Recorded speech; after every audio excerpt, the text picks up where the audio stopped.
Quick headlines: 2 people killed and several others injured after a train slams into a dump truck, bursting into flames. Both people in the truck died. 11 of the 50 passengers aboard the train were taken to a hospital. 2 are in critical condition.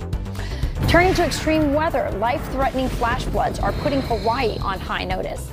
Parts of the Big Island receiving as much as 45 inches of torrential rain. The devastation trapping families inside their homes.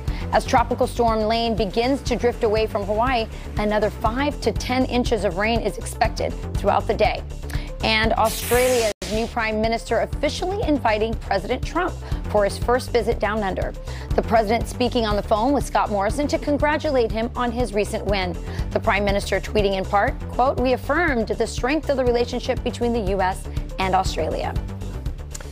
All right, today we pay tribute to the life and legacy of Senator John McCain, a devoted public servant who aimed to transcend partisan politics. He notably remembered for urging a polarized nation to come together while accepting the Republican nomination for president way back in 2008.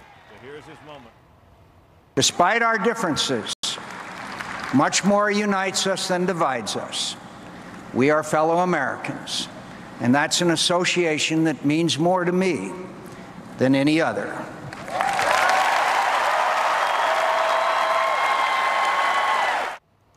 Here with more is Oliver McGee, a former strategist for Senator McCain's 2008 presidential campaign. Thank you. Good morning, Oliver. What are your reflections on that campaign? We heard the senator there talking about bringing together a divided nation. Boy, that was 10 years ago. It sounds like maybe we're even more divided now. Oh, absolutely. I first of all want to give my condolences for Cindy and Megan and the McCain family. My heart goes out for them today.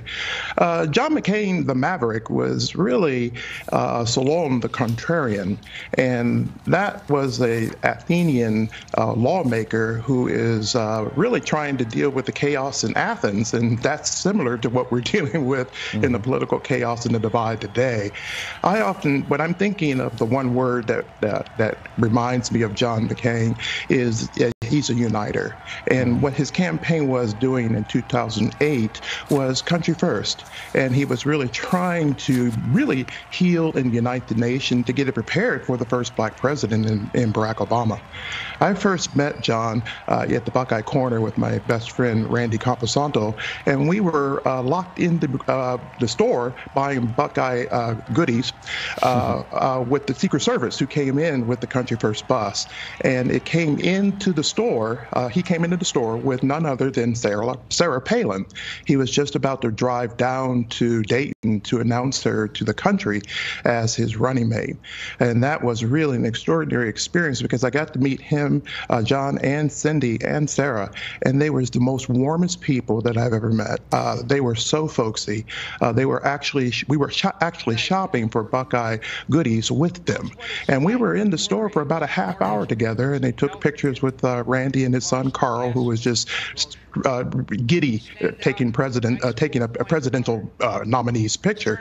And it was really a warm experience to talk with him about his life and his life as a war hero.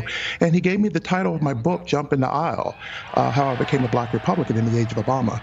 So that's what's really signifying his life. He always was jumping the aisle. He was a bipartisan statesman and very beloved in the Senate and also today by the nation.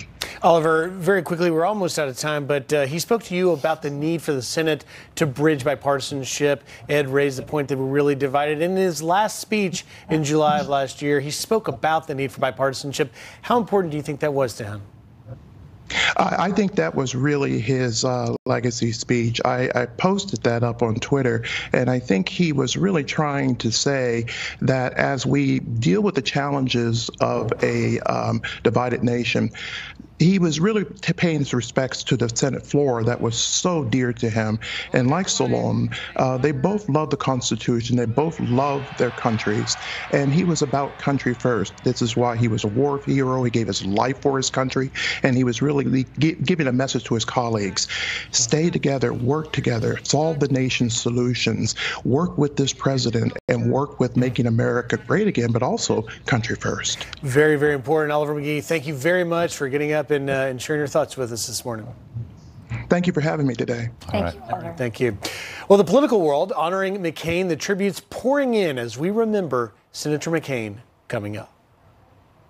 My accomplishments are more a testament to my country, the land of opportunity, than they are to me. In America, everything is possible.